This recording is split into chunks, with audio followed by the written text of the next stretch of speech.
Ayun, hi guys! Ayan, papakita ko lang kung paano ko ginagawa yung aking buko panda na yun. Buko panda na yun, no? Ayun, lahat naman tayo iba-ibang paraan kung paano gagawa ng buko panda. Ayun, yun of course yan, pinakulo ko na siya. Ayun, meron pa yata ano doon. Ayun siya, at ayun yung ginamit kong ano is jelly powder. Ayun, jelly powder, yung of course, buko pandan flavor yung ilalagay natin. Kaya nga tinatawag na buko pandan, di ba? Charot. Ayun siya. Tapos, ayan, kailangan natin. Ayan, napaano na siya, napatigas. And then, we need this one, buko. And then, of course, we need condensed milk and 2 Nestle cream. And, ayan, of course, cheese. Ayan, nilalagyan ko siya ng cheese para more yummy. Diba? So, ang gagawin natin is paghalo-haluin lang natin sila. Diba? Madali lang siya, guys. Ayan. Actually, lagi akong gumagawa nito. Instead na bibili ako sa labas, ayun, gagawa na lang ako. Diba? Mas masarap. Ayun. Ayan, hahaluin natin siya. Hahaluin na natin siya. So, ayan, ilalagay na natin itong buko. Ayan, lagyan. Hala, unti-untiin ko muna kasi hindi ko. Ayan, lahat na nga. Ayan, lahat na siya. So, ayan. So, ako lang naman kakain, kaya okay lang yan. Ayan, malinis naman siya, guys. Ayan, ganun lang siya. Tapos, haluin natin. Haluin lang natin siya. Ganyan lang siya. Ako mas gusto kasi maraming buko.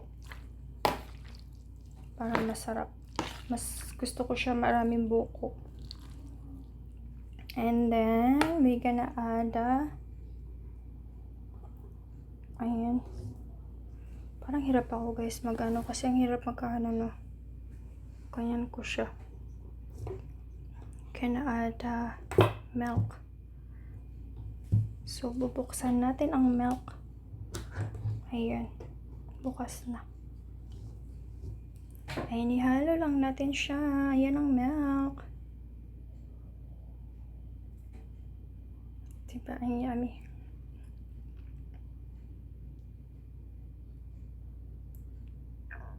Ayan.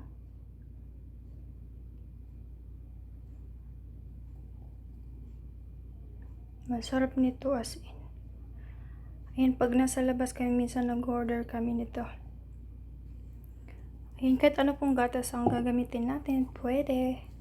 Nasa inyo po kung ano ang gusto nyong gatas ang ilagay.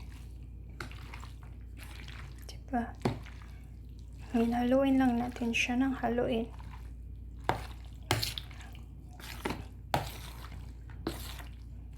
Yummy.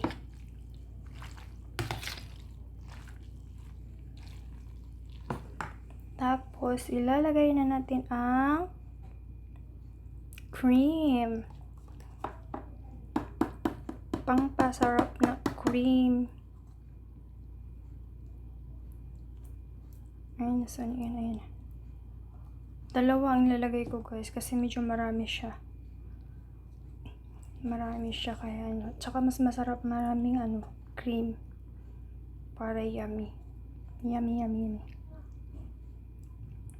Ayan. And then, we gonna add a cheese.